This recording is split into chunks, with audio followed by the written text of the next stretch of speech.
नमस्कार, आप सभी का स्वागत है मैग्नेट ब्रेन्स में। मेरा नाम है सुमित राणा, मैं हूं आपका सोशल साइंस टीचर और आपके लिए लाया हूं एक नया टॉपिक जिसका नाम है the years of depression. Tension मत लो, इतना डिप्रेस नहीं करने वाला हूं। मजेदार टॉपिक है, समझने लायक टॉपिक है और बहुत बड़ा लेसन है हमारे लिए। और ये चैप्टर है जिसका नाम है Nazism and the rise of Hitler, वहीं से ये टॉपिक है। लेकिन उसके पहले मैं आपको एक बात बता दूं, अगर आप लोगों ने अभी तक मैग्नेट ब्रेन्स की वेबसाइट को विजिट नहीं किया है तो कर लो, बिल्कुल जल्दी कर लो। क्योंकि वहां पर आपको मिलता है नोट्स, आपको मिलते हैं प्रीवियस ईयर क्वेश्चंस। जाओ डाउनलोड करो भाई और मुफ्त में देखो ना videos. Yes, all the videos are available at free of cost, not for you only, for anyone who is the member of Magnet Brains family. चलिए तो आगे बढ़ते हैं इस टॉपिक में और यहां देखते हैं हमारे लिए आज है क्या। सबसे पहले है रिवीजन मतलब रिकैप किसका, अभी तक हमने क्या पढ़ा। तो ये हमने 4 टॉपिक्स पढ़ लिए हैं 4 अलग अलग वीडियोस में। अगर अभी तक नहीं देखा है तो वेट किस बात का कर रहे हो, डिस्क्रिप्शन में लिंक है, आराम से जाओ चारों वीडियोस देख लो। ये सीक्वेंस है वीडियोस का। पहला, हेलमत की कहानी हमने पढ़ी थी। हेलमत की कहानी, हेलमत वो लड़का जो डरा हुआ था। क्यों डरा हुआ था? क्योंकि उसके फादर ने सुसाइड कर लिया था। क्यों सुसाइड कर लिया था? क्योंकि वो नाजी सपोर्टर थे। उस कहानी को हमने समझा था। फिर हमने देखा था कि कैसे वेमार रिपब्लिक का बर्थ होता है, कैसे उसका जन्म होता है। वेमार रिपब्लिक, जी हाँ, वेमार रिपब्लिक एक गवर्नमेंट थी जो एक रिपब्लिकन गवर्नमेंट थी, लेकिन कैसे उसके सपोर्टर्स को नवंबर क्रिमिनल्स कहा जाता है, क्यों नवंबर क्रिमिनल्स कहा जाता है। और उसके बाद हम आते हैं नए टॉपिक में जिसका नाम है द इफेक्ट्स ऑफ वॉर। कौन सा वॉर? World war. जी हाँ, वर्ल्ड वॉर का हमने इंपैक्ट देखा था कि क्या नुकसान हुआ लोगों को वर्ल्ड वॉर 1 की वजह से। और उसके बाद हमने देखा पॉलिटिकल रेडिकलिज्म के बारे में और इकोनॉमिक क्राइसिस के बारे में। हमने देखा कि कैसे लोग नाजी पार्टी को ज्यादा सपोर्ट कर रहे थे, कैसे लोग डेमोक्रेसी को दुत्कार रहे थे जर्मनी में। और फिर हमने देखा इकोनॉमिकली हालत कैसे बदतर हो रही थी। और फाइनली हमने लास्ट टॉपिक देखा था कि कैसे अमेरिका जो है वो जर्मनी के सपोर्ट में आता है, उसकी मदद करने के लिए आता है और कैसे जर्मनी को इकोनॉमिक क्राइसिस से बाहर निकालने की कोशिश करता है। यहाँ तक हम लोगों ने देख लिया था और आज हम पढ़ेंगे द ईयर ऑफ डिप्रेशन, जहाँ पर हम बात करेंगे डिप्रेशन की। जी, हम उस बात जो हम डिप्रेशन डील करने वाले हैं वो है सिर्फ इकोनॉमिक डिप्रेशन, ठीक है। लेकिन अगर आप समझ चुके हो, अगर आप बात क्लिनिकल डिप्रेशन की कर रहे हैं, अगर आप डिप्रेशन के बारे में सोच रहे हैं, स्ट्रेस एंजाइटी के बारे में सोच रहे हैं, तो ज़्यादा मत सोचिए। जाइए दोस्तों से बात करिए, अपनी फैमिली से बात करिए, टीचर से बात करिए और ज़रूरत पड़े तो प्रोफेशनल से कंसल्ट करिए। अगर हमारा शरीर बीमार हो सकता है तो कभी कभी हमारे दिमाग को भी रिलैक्स करने की ज़रूरत होती है, ठीक है। बट रिलैक्स उतना ही करना है जितना रिलैक्स करने के लिए ज़रूरी है। पूरी तरह एंटरटेनमेंट में मत डूब जाना और पढ़ाई को मत भूल जाना, समझ गए? तो चलो पढ़ाई करते हैं। Year of depression. Year of depression की कहानी क्या है? फर्स्ट ऑफ ऑल इसको हम कहते हैं ग्रेट डिप्रेशन। ये देखो, ये लिखा है the great depression. Great depression में लिखा द ग्रेट डिप्रेशन। क्यों लिखा है? क्योंकि था ही इतना ग्रेट, इतनी बैंड बजा के रखी थी इसने पूरी दुनिया की ना कि उसका कोई हिसाब है ही नहीं। बेसिकली क्या होता है, 1929 से लेकर 1941 तक, 1929 से लेकर 1941 तक इतना बुरा दौर चला पूरी दुनिया में कि बेसिकली फाइनेंशियली पूरी दुनिया हिली हुई थी। पूरी दुनिया ही फाइनेंशियली हिल चुकी थी, ठीक है। और माना जाता है कि मॉडर्न वर्ल्ड का सबसे लंबा इकोनॉमिक रिसेशन यही था और इसीलिए इसको हम कहते हैं द ग्रेट डिप्रेशन। और उसका एक एग्जाम्पल यहाँ देख लो। और उसका एग्जाम्पल क्या है? देखो, एक आदमी है, क्या जेंटलमैन है ना, सूट वूट लगा के खड़ा हुआ है, एक बड़ी सी कार है, सुंदर सी कार है, वो यहाँ पर बेचने आया है। और यहाँ क्या लिखा है? यहाँ लिखा है $100 की कार है। $100 में भैया ये कार खरीद लो और मुझे सिर्फ कैश चाहिए। समझ रहे? मुझे सिर्फ कैश चाहिए क्योंकि मैंने सारा पैसा डुबा दिया। कहाँ? स्टॉक मार्केट में। कहाँ डुबा दिया? स्टॉक मार्केट में। कई लोग आपको सलाह देंगे, अरे यार यू आर अ स्टूडेंट, आपने कई वीडियोस भी देखे होंगे, छोटे छोटे बच्चे स्टॉक मार्केट में आ जाते हैं, स्टॉक मार्केट में आ जाते हैं। हाँ जी, स्टॉक मार्केट में आ जाते हैं। और उसके बाद पैसा कमाते हैं तो वो कहते हैं जी पढ़ लिख के क्या होगा, हम तो 15 साल की उम्र में ही करोड़ों कमा रहे हैं। इन बेवकूफ़ियों में कृपया ना फंसें। पढ़ाई ज़रूरी है, चाहे आप कितने भी समझदार हैं, आप चाहे कितने भी पैसे वाले हैं, लेकिन शिक्षा ज़रूरी है। और शिक्षा अगर ऑर्गेनाइज तरीके से चाहिए तो मैं फिर याद दिला दूं, मैग्नेट ब्रेन्स की वेबसाइट पे ऑर्गेनाइज्ड है सारी प्लेलिस्ट, सारे सब्जेक्ट की प्लेलिस्ट, सारे ग्रेड्स की प्लेलिस्ट। एक बार जाके चेक तो कर लो यार। चलो आ जाओ मेरे साथ। तो ये हालात क्यों हुए? ये हालात इसलिए हुए क्योंकि इकोनॉमिकली पूरी दुनिया डाउन चल रही थी। तो ये हुआ कैसे? ये 1929 पे हमने शुरुआत की है इस टॉपिक की, तो ऐसा हुआ कैसे? पहले जर्मनी की थोड़ी सी बात कर लें। तो याद करो जर्मनी के बारे में, फर्स्ट वर्ल्ड वॉर हो चुका है, 1918 में वर्ल्ड वॉर खत्म हो चुका है। जर्मनी पे बहुत ज़्यादा जो है रिपरेशंस भरने की जिम्मेदारी आ चुकी है। जर्मनी की हालत इतनी ख़राब है कि वो ठीक से कर्जा चुका नहीं पा रहा है, लोन्स चुका नहीं पा रहा है। अमेरिका मदद में आता है और 1924 के आसपास मदद करना चालू होता है, और ये मदद ज़्यादा दिन नहीं चल पाती है, मुश्किल से 4 से 5 साल।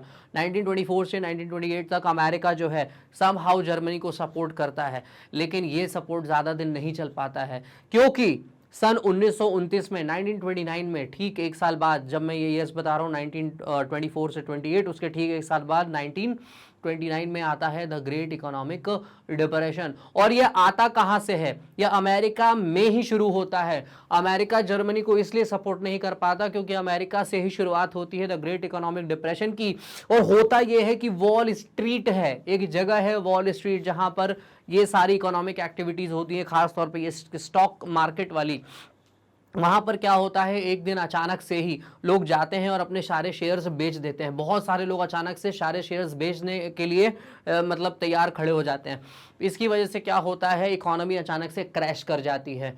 जब इकोनॉमी क्रैश कर जाती है तो अमेरिका के पास अब खुद पैसा नहीं है, वो किसी को क्या उधार देगा। तो यहीं से अमेरिका जो है जर्मनी की मदद करना बंद कर देता है। अब सोचो, जर्मनी जिसकी वैसे ही बैंड बजी हुई है, अब वो बेचारा अमेरिका से भी पैसा नहीं मांग सकता है, मतलब जर्मनी को तो अब भुगतना ही पड़ेगा। लेकिन imagine what I am telling you कि मेरी जेब में पैसा था तो मैं आपको उधार दे रहा था, अब ये हाल है कि मुझे उधार लेना पड़ रहा है। ठीक है, मतलब कितनी बुरी हालत रही होगी, मेरा सोर्स ऑफ इनकम का क्या हुआ होगा। यही सब कुछ अमेरिका में हो रहा था, वही चीज यहां पर लिखी हुई है। मैं फटाफट सारे कीवर्ड्स की तरफ आपको ले चलता हूं। 1924 से 28 तक अमेरिका ने जर्मनी की मदद की, और उसके बाद 1929 में वॉल स्ट्रीट एक्सचेंज जो है वो क्रैश हो गया। ये देखो, ये है फोटो वॉल स्ट्रीट एक्सचेंज की, ये रियल फोटो है, देखो अमेरिका का झंडा लगा है, प्रूफ है ये अमेरिका में है।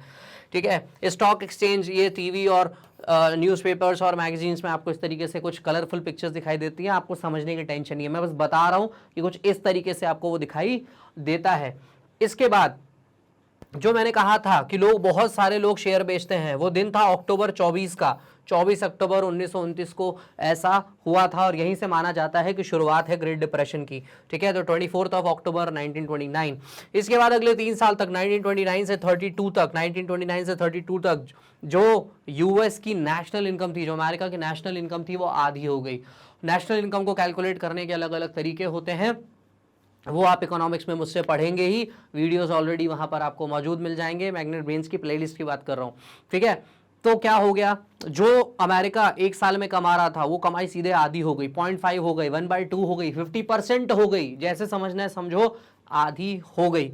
इसके बाद जब इनकम कमाई कम होती है तो बहुत सारी चीजें दिखने लगती हैं, जैसे फैक्ट्रियां बंद हो जाना, एक्सपोर्ट का बंद हो जाना। एक्सपोर्ट मतलब आप जब अपने देश से दूसरे देश में सामान भेजते हो, लेट से आपने इंडिया से अपना सामान अमेरिका भेजा, तो मतलब इंडिया ने एक्सपोर्ट किया, सामान बाहर भेजना इज एक्सपोर्ट, एक्सपोर्ट कम हो गया। और एक इंटरेस्टिंग चीज बताऊं, अगर आपको अपने देश की इकोनॉमी को अच्छा करना होता है तो एक्सपोर्ट ही करना ज्यादा बेहतर होता है, लेकिन वो एक्सपोर्ट तो कम होने लगा, डिक्लाइन होने लगा, नौकरियां जाने लगी। भाई फैक्ट्री बंद हो जाएगी, एक्सपोर्ट बंद हो जाएगा, तो नौकरियां कहां से रहेंगी? ऑब्वियसली नौकरियां जाएंगी, और नौकरी जाएगी तो घर में पैसा नहीं आएगा, और घर में पैसा नहीं आएगा तो भुखमरी होगी, गरीबी होगी, और फिर क्राइम भी बढ़ेगा। ये एक बहुत बेसिक फीचर है किसी भी सोसाइटी का। ठीक है, अब अमेरिका की बैंड बजी तो क्या हो गया, पूरे दुनिया की हालत खराब होना चालू हो गई। इसीलिए हम हमेशा कहते हैं वर्ल्ड पीस होना चाहिए। आप बिल्कुल कभी ऐसा ना सोचें कि जी पड़ोसी रो रहा है, रोने दो, पड़ोसी के घर में आग लगी है, लगे रहने दो। जी नहीं, never think like this is the worst way of thinking, है ना। This is the worst way of utilising a human brain. हमेशा आपको यह सोचना है कि how to make sure that everyone around you is happy, and for that you need to ensure that you are absolutely happy। अरे जैसे America economically अगर मजबूत होता तो शायद बाकी लोग भी उसकी मदद ले पाते, उस पर मदद के लिए डिपेंड हो पाते, लाइक जर्मनी। बट यहाँ तो अमेरिका की खुद की हालत खराब हो गई। Similarly you should be happy enough so that you can spread happiness, you can spread smile. ठीक है, कैसी? हाँ, ऐसी वाली, इससे अच्छी स्माइल है आपकी, मुझे पता है। तो आप लोग जो है स्माइल स्प्रेड करो, ठीक है। अब क्या हुआ, जर्मनी पे आता है। तो अमेरिका में ग्रेट डिप्रेशन की शुरुआत हुई, वॉल स्ट्रीट जो है वहां पे क्रैश हुआ, वॉल स्ट्रीट एक्सचेंज क्रैश हुआ। क्रैश मतलब टूट के नहीं गिरा है, again I am telling you, stock अचानक से बिके, इकोनॉमी लड़खड़ा गई। अब जर्मनी चलते हैं क्योंकि चैप्टर पूरा जर्मनी फोकस्ड है। अब ये देखो प्यारे प्यारे बच्चों को, why can't you give my dad a job, है ना। तो हम क्यों भूखे मरे, इस तरीके की छोटे छोटे, ये ओरिजिनल है भाई, ये एनिमेटेड नहीं है, ये ओरिजिनल है। ये बच्चे ऐसे प्ले कार्ड लेके जा रहे हैं। सोचो इन बच्चों के दिमाग पे क्या असर पड़ा होगा, सोचो इन बच्चों की सोच कैसी रही होगी, कितना कष्ट होगा इनकी जिंदगी में जब ये ऐसे दिन पार कर चुके हैं। तो अगर आपकी दिन में, आपकी लाइफ में प्रॉब्लम चल रहा है, आपको अगर कोई भी प्रॉब्लम है, अगर आप अभी कष्ट में हैं, आपको लगता है कि मेरी जिंदगी में ही सारी प्रॉब्लम है, मैं पढ़ नहीं पाता हूं because of so many problems, just think of these kids, just think of these kids. इन छोटे छोटे बच्चों ने प्ले कार्ड लेके क्या डिमांड की है कि मेरे पापा को जॉब दे दो। क्यों दे दो? ताकि पापा घर में खाना ला सके और ये चैन से खा सके, ये पढ़ सके और ये अपनी लाइफ को एंजॉय कर सके। बट ये क्या कर रहे हैं, ये सड़कों पर बेसिकली विनती कर रहे हैं कि मेरे पापा को जॉब दे दो।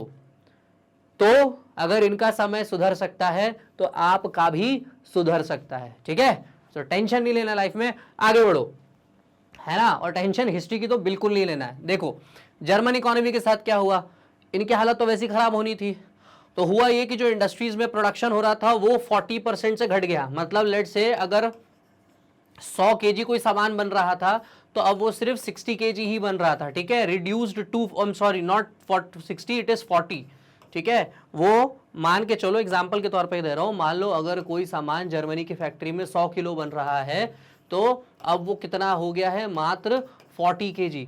खुद सोच के देखो, अगर 40 केजी सामान बचेगा, है ना, बनेगा, तो जितने लेबर्स यहाँ लग रहे थे क्या उतने लेबर लगेंगे? ऑब्वियसली नहीं लगेंगे। मतलब कई लोगों की जॉब वहां पर चली जाएगी। और इसके बाद massive unemployment with 6 million people jobless, 60 lakh लोगों की नौकरी चली गई। 60 लाख पीपल वर जॉबलेस। इसके बाद हालत इतनी बुरी थी कि लोग तख्तियां लटका के गले में घूमते थे कि भाई कुछ भी काम करवा लो, कुछ भी काम करवा लो, प्लीज मुझे काम दे दो, प्लीज मुझे ले चलो, कुछ पैसा चाहिए, ठीक है। और जैसा मैंने कहा था कि अगर इकोनॉमिक एक्टिविटीज नहीं होंगी, इकोनॉमिक एक्टिविटीज कम होती चली जाएंगी तो क्रिमिनल एक्टिविटीज बढ़ती चली जाएंगी। मतलब यार जब सीधी सी बात है, आपको भूख लगी है, जॉब नहीं है, पैसा नहीं है, तो अल्टीमेटली छीन के ही खाओगे ना। और छीनोगे तो मतलब क्राइम करोगे, डकैती करोगे, चोरी करोगे, मर्डर करोगे, लूटपाट करोगे, तो ये सब क्राइम ही तो है। तो इकोनॉमिक, जैसे जैसे इकोनॉमी नीचे जाती है, जैसे जैसे इकोनॉमी नीचे जाती है, क्राइम बढ़ना चालू हो जाता है, ठीक है। लेकिन अगर इकोनॉमी नीचे जाए और आपको कोई दिमाग में टेंशन आए तो टेंशन को मत लेना, इसके बारे में तो सोचना भी मत, हमेशा सॉल्यूशन के बारे में सोचना, ठीक है। That is what our mind should be. चलिए, इससे पहले कि मैं आगे बढ़ूं, मुझे फटाफट बता दो कि क्या आपको ये सारी चीजें क्लियर है, क्या आपको ये समझ में आ गया कि इकोनॉमी और क्राइम का क्या रिलेशन होता है। Tell me in the comment box, are you able to understand the relationship between economy and the crime? ठीक है, चलिए सोशल एंड इकोनॉमिक कॉन्सिक्वेंसेस देख लेते हैं। तो फर्स्ट हमने क्या देखा, अमेरिका की हालत। अब हमने क्या देखा, इकोनॉमिक हालत जर्मनी की। Now we are going to see the social and economic consequences of Germany. भाई ऑब्वियसली क्या होगा, पैसा नहीं है जेब में तो क्या होगा, जो मिडिल क्लास की जो सेविंग्स हैं, जो मिडिल क्लास पैसा बचा के रखता है वो धीरे धीरे खत्म हो जाएगा। क्यों? करेंसी की भी वैल्यू धीरे धीरे खत्म हो जाती है। करेंसी की वैल्यू खत्म होती है मतलब, जैसे एग्जांपल लेता हूं, मान लीजिए एक जमाने में अगर आप $1 लेकर आए, यूएस डॉलर लेकर आए, तो उस वक्त आप अगर इंडिया लाएंगे तो बदले में आपको क्या मिलेगा, 50 रुपए मिलेगा। बट लेट से अगर आप अब $1 लेकर आते हैं तो आपको मिलता है 80 रुपए। इसका मतलब ये है कि जो सामान अमेरिका में $1 का मिलता है उसके लिए आपको $80 देने पड़ते हैं, 80 रुपए देने पड़ते हैं।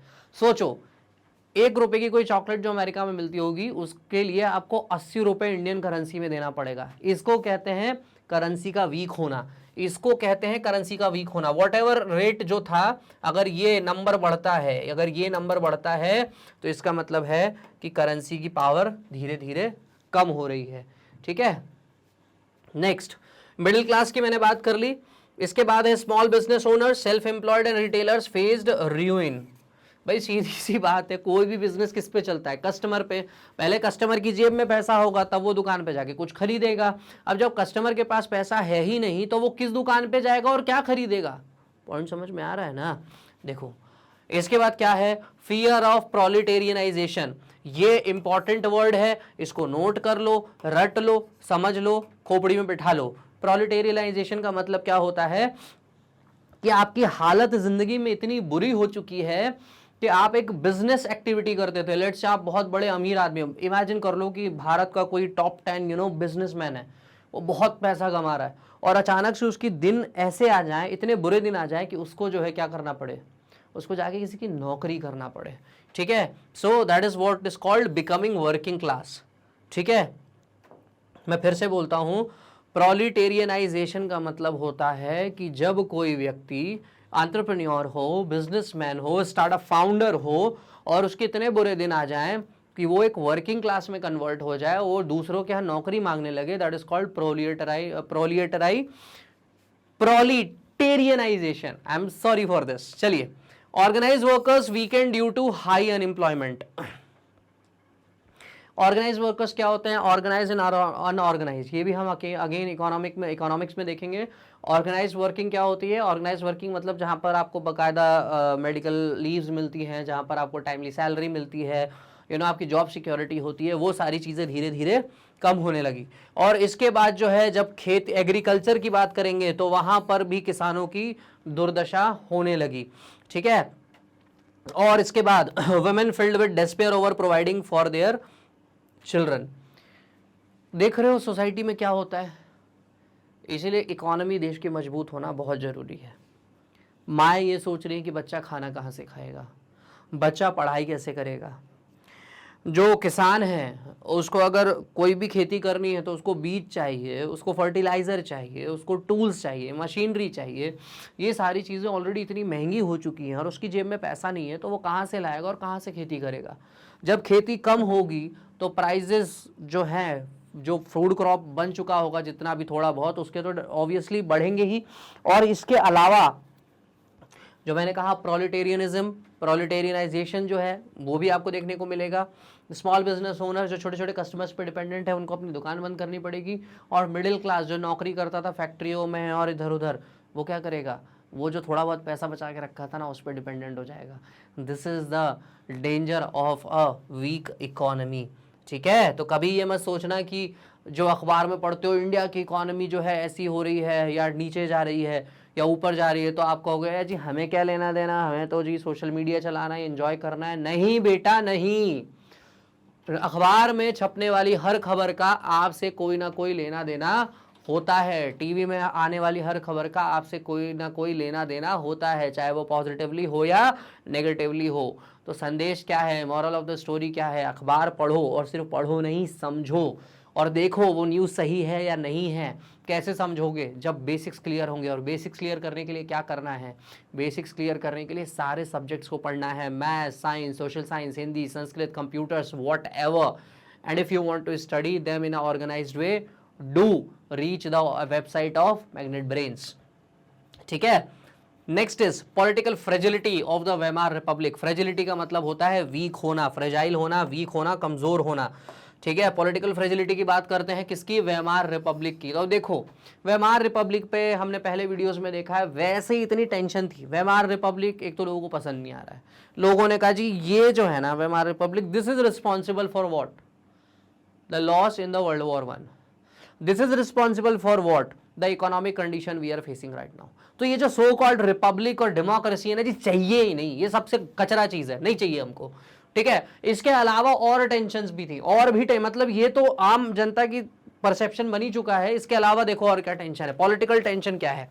पहली, proportional representation made achieving a majority difficult leading to coalition governments. ये दो शब्द हैं, जरा समझ लो, है ना, दिमाग में ठंडा रहेगा।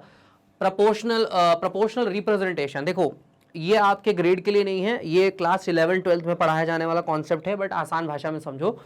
प्रोपोर्शनल रिप्रेजेंटेशन या प्रोपोर्शनल जो रिप्रेजेंटेशन का तरीका है वो बेसिकली यूज किया जाता है इलेक्शंस कंडक्ट करवाने के लिए। ठीक है। जैसे भारत में जो प्रेसिडेंट का इलेक्शन होता है ना, वो प्रोपोर्शनल रिप्रेजेंटेशन के तहत होता है। अब प्रोपोर्शनल रिप्रेजेंटेशन में क्या होता है, मैं उसके डेप्थ में नहीं जाने वाला। उसमें ये जो आप बस इतना समझ लो कि जो आप चुनाव का तरीका आम तौर पे देखते हो ना, कि आप जाते हो, आप वोट डालते हो, जिसको ज़्यादा वोट मिले, मतलब मेजॉरिटी ऑफ द वोट मिले, वो बन गया लीडर, ऐसा इसमें नहीं होता है। और अगर होता भी है तो बहुत कॉम्प्लिकेटेड वे है। ठीक है, मत घुसो उसमें, बस ध्यान से सुनो। Proportional representation is a way of election. ठीक है। अब प्रोपोर्शनल रिप्रेजेंटेशन क्योंकि वेमार रिपब्लिक यूज करता था, तो उससे प्रॉब्लम ये होती थी कि किसी भी बंदे को क्लियर मेजॉरिटी मिले ही नहीं। जब क्लियर मेजॉरिटी मिलेगी नहीं तो सरकार कैसे बना लोगे? क्या होता है, जब किसी भी पार्टी को क्लियर मेजॉरिटी नहीं मिलती है, क्लियर मेजॉरिटी मतलब जो भी नंबर ऑफ सीट्स हैं, मोर देन 50% सीट्स क्लियरली नहीं मिलेंगी, तो सरकार नहीं बना पाएगा। तो उसको क्या करना पड़ेगा? अगर सरकार बनाना है तो फिर उसको जो बाकी छोटी छोटी पार्टियां जीतती हैं ना, उनके साथ दोस्ती करनी पड़ेगी और कोलिशन गवर्नमेंट बनाना पड़ेगा। ठीक है, गठबंधन की सरकार बनानी पड़ेगी, गठबंधन की सरकार बनानी पड़ेगी, कोलिशन गवर्नमेंट बनाना पड़ेगा। Coalition government simply means when two or more political parties come together, when two or more political parties come together to form a government. तो अब क्या होता है, देखो जब कोलिशन गवर्नमेंट बनती है ना, तो देखो जैसे मान लो एक मेरी पॉलिटिकल पार्टी है, मैंने सोचा मैं एक पर्टिकुलर तरीके से काम करूंगा, किसी और ने सोचा किसी एक पर्टिकुलर तरीके से काम करेगा, किसी और ने सोचा मैं इस तरीके से काम करूंगा।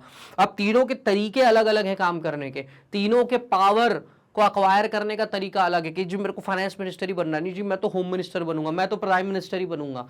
तो हर पॉलिटिकल पार्टी के बंदे की अपनी एस्पिरेशन है, अपने लालच है और अपने तरीके हैं। तो होगा क्या, आपस में तीनों लड़ेंगे जब एक साथ रहेंगे। ज्यादातर केसेस में यही होता है कि आपको सबके हिसाब से चलना पड़ता है, तो आप डिसीजंस बड़े स्ट्रांग नहीं ले पाते हो। तो एक प्रॉब्लम तो ये दिख रहा था। और जब ऐसी हालत हो देश की ना, तो डिसीजन मेकिंग बहुत जबरदस्त होनी चाहिए, बहुत ब्लंट होनी चाहिए कि हाँ जी ये डिसीजन ले लिया है और बहुत ही ज्यादा एनालिसिस पे लिया है, लेट्स फॉलो इट। तो यहाँ वो चीज हो नहीं रही थी। जब यहाँ वो चीज वैसे भी नहीं हो रही थी, तो दिमाग लोगों का वैसे ही खराब हो गया कि काहे की सरकार है, कुछ कर तो पा नहीं रहे। ठीक है। और इसके बाद है आर्टिकल 48, ये इंपॉर्टेंट है, याद रखना। आर्टिकल 48 जो है ना, किसका? जैसे हमारा भारत का संविधान है ना, इंडिया का कॉन्स्टिट्यूशन है ना, वैसे ही कॉन्स्टिट्यूशन है जर्मनी का। ठीक है, ये देखो सामने दिख रहा है ये फोटो, बस यही मैं आपको दिखाना चाह रहा था। ठीक है, तो जैसा अपना है ना वैसे इनका भी है। ठीक है, तो क्या है, इसने क्या किया, प्रेसिडेंट को ताकत दी। जैसे हमारे यहाँ प्रेसिडेंट और प्राइम मिनिस्टर होते हैं, वैसे जर्मनी में प्रेसिडेंट और चांसलर होते हैं। फिर से बोल रहा हूँ, जैसे इंडिया में प्रेसिडेंट और प्राइम मिनिस्टर होते हैं, वैसे जर्मनी में प्रेसिडेंट और चांसलर होते हैं। तो प्रेसिडेंट को ताकत थी आर्टिकल 48 के तहत इमरजेंसी पावर्स लगाने की। इमरजेंसी पावर्स का मतलब भैया देश की बहुत बुरी हालत है और डायरेक्ट सेंट्रल गवर्नमेंट पूरे देश पे काम करेगी। यही चीज हमने जर्मनी से इंडिया में भी ली है। इजंट इट इंटरेस्टिंग कि जैसे इंडिया में प्रेसिडेंट और प्राइम मिनिस्टर होते हैं, वैसे होते हैं जर्मनी में प्रेसिडेंट और चांसलर, और जैसे जर्मनी के प्रेसिडेंट को ये पावर होती है कि वो देश में इमरजेंसी डिक्लेयर कर सकता है, सेम पावर होती है इंडिया के प्रेसिडेंट के पास भी। इंटरेस्टिंग बात तो ये बताऊं कि इंडिया ने जर्मनी से ही मोटिवेट होकर प्रेसिडेंट को इमरजेंसी पावर्स दी हैं। ठीक है, तो क्या क्या दिया है, जब इमरजेंसी लगती है तो जो सिविल राइट्स होते हैं वो सस्पेंड हो जाते हैं। सिविल राइट्स के सस्पेंड होने का मतलब क्या होता है, सिविल राइट्स के सस्पेंड होने का मतलब ये होता है कि जो आम आदमी को बेसिक राइट्स दिए हैं वहाँ की कॉन्स्टिट्यूशन ने, वो अब एप्लीकेबल नहीं है। अब वो वैसे ही काम करेंगे, वैसे ही मानेंगे जो कि सरकार वहाँ की उस वक्त की कहेगी। एंड रूल बाय डिक्री, ठीक है, तो रूल बाय डिक्री का मतलब क्या होता है, decree is basically you know declaration और लाइक अ जजमेंट, फैसला जो कहते हैं ना, फैसला दे देना, है ना।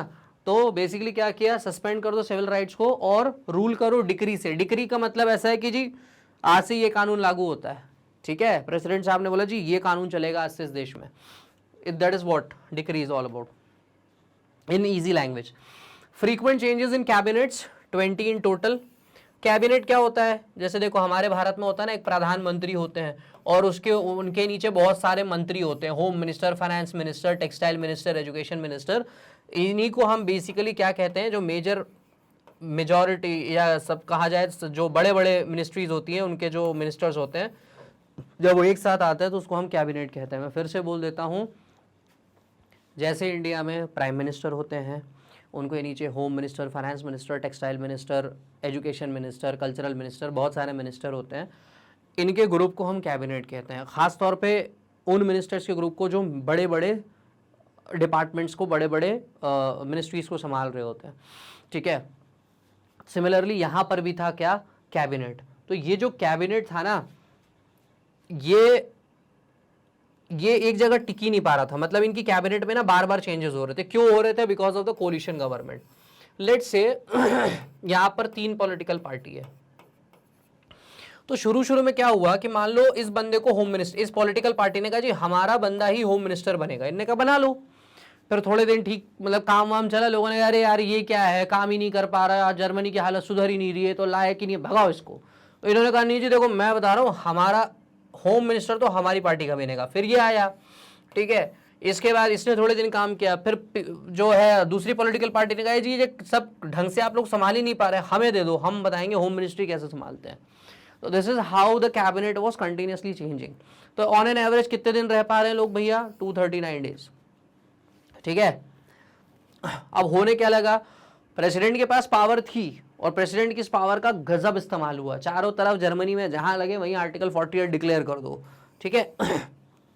अब क्या हुआ, जब ऐसे हालात देखे, ध्यान से सोचो ना मैं क्या बोल रहा हूं। एक सरकार है जो वो स्टेबल ही नहीं रहती है, आए दिन चेंज ही होती रहती है, और जहां देखो प्रेसिडेंट की पावर जो है इमरजेंसी पावर वो एप्लीकेबल हो जाती है, जहां देखो प्रेसिडेंट इमरजेंसी लगा देता है। जनता का दिमाग खराब, बोले ऐसी सरकार से अच्छा है कि सरकार ही ना हो, ठीक है।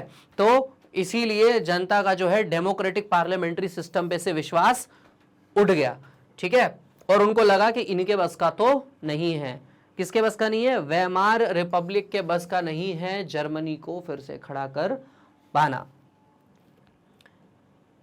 ठीक है। तो ईयर ऑफ डिप्रेशन में हमने अभी तक क्या देखा, अभी तक हमने ईयर ऑफ डिप्रेशन में ये देखा कि 1929 में एक ऐसी एक्टिविटी होती है, एक ऐसा इवेंट होता है जिसको हम कहते हैं वॉल स्ट्रीट एक्सचेंज का क्रैश हो जाना। फिजिकल क्रैश की बात नहीं कर रहा हूँ, बिल्डिंग टूट के नहीं गिरी थी, इकोनॉमिक क्रैश हुआ था जिसकी वजह से 1929 से लेकर 1941 तक बुरे हालात रहे पूरी दुनिया के। खास तौर पे बुरे हालात रहे जर्मनी के, क्योंकि जर्मनी अमेरिका पे ही डिपेंडेंट था, जहां पर शुरुआत हुई थी ग्रेट डिप्रेशन की। जिसके बाद हमने देखा कि समाज में क्या हालात थे, समाज में नौकरियां जा रही थी, कंपनियां बंद हो रही थी, लोग लिटरली जो है अपना काम धंधा बंद करके दूसरों के यहाँ नौकरियां मांग रहे थे।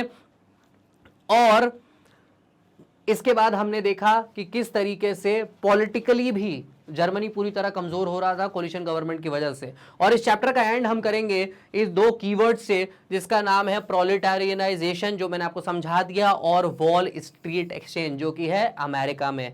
आई होप आपको ये टॉपिक क्लियर हो गया होगा।